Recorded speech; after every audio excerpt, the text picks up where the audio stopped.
Olá! Hoje a gente mergulha em Provérbios capítulo 20. E olha, ele já começa forte, né? Logo no verso 1 vem um aviso: vinho e bebida forte são zombadores, causam confusão. Quem se perde nisso não está sendo sábio. Exatamente. Esse começo já dá o tom do capítulo todo, sabe? Essa briga constante entre a sabedoria, que organiza, e a insensatez, que só traz bagunça. Faz todo sentido. E isso conecta lá com o verso 3, que fala que é uma honra evitar briga, mas o tolo... Bom, o tolo se mete em confusão rapidinho. É um chamado claro para o autocontrole, né? Totalmente. E o capítulo segue nessa linha, mostrando como o nosso jeito de ser, o caráter, tem efeitos bem práticos. Tipo, a preguiça que deixa sem colheita, lá no verso 4. Isso. E por outro lado, a complicação que são os planos do coração, né? Que o verso 5 chama de águas profundas. Precisa ter discernimento para entender. É para pescar esses planos, como diz o texto, exato.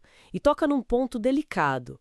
Um monte de gente diz que é leal, mas achar alguém fiel de verdade é difícil, né? O verso 6 fala disso.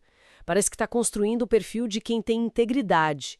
E essa integridade passa muito pela justiça, por ser correto. O texto até idealiza o governante que sabe separar o joio do trigo, digamos assim, e tirar o mal, né?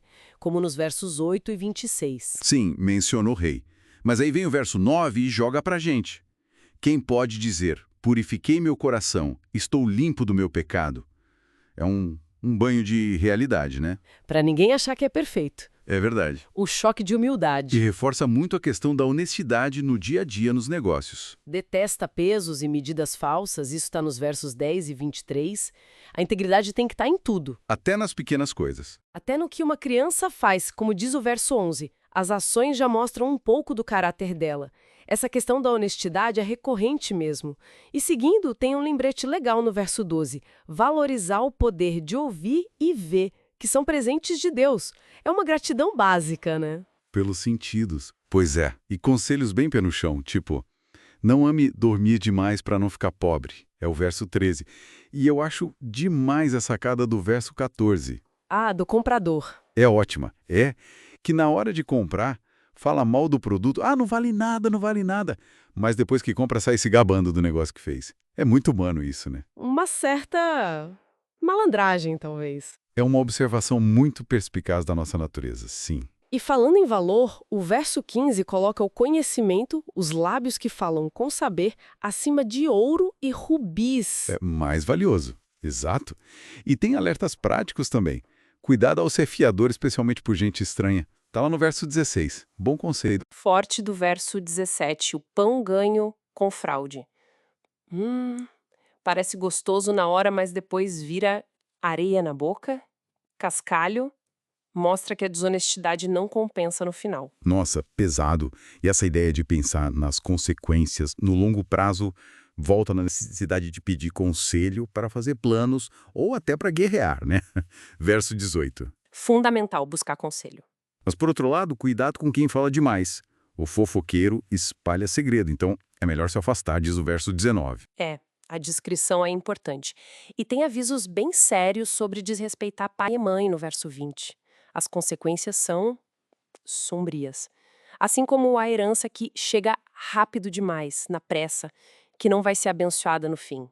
É o 21. Interessante como mistura o prático com o quase espiritual, né? Totalmente. E um ponto-chave é o verso 22. Não se vingue, não faça justiça com as próprias mãos. Espere no Senhor. Confie na ação dele. Deixar para Deus resolver, né? Isso. E aí vem um dos versos mais uau, o 24. Os passos do homem são dirigidos pelo Senhor. Como, pois, entenderá o homem o seu próprio caminho? Isso mexe com a gente, né? Nossa, O quanto a gente realmente entende ou controla para onde está indo. É profundo mesmo. Dá o que pensar. E fecha esse bloco com um alerta sobre fazer promessas a Deus sem pensar direito, no verso 25. Exato, a precipitação nos votos.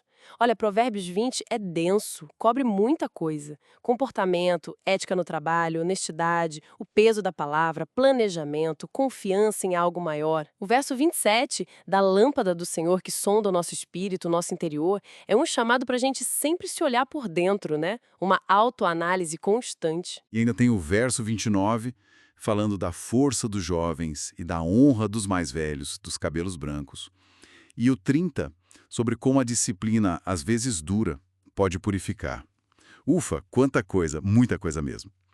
E, para a gente fechar essa conversa, que tal pensar um pouco sobre isso?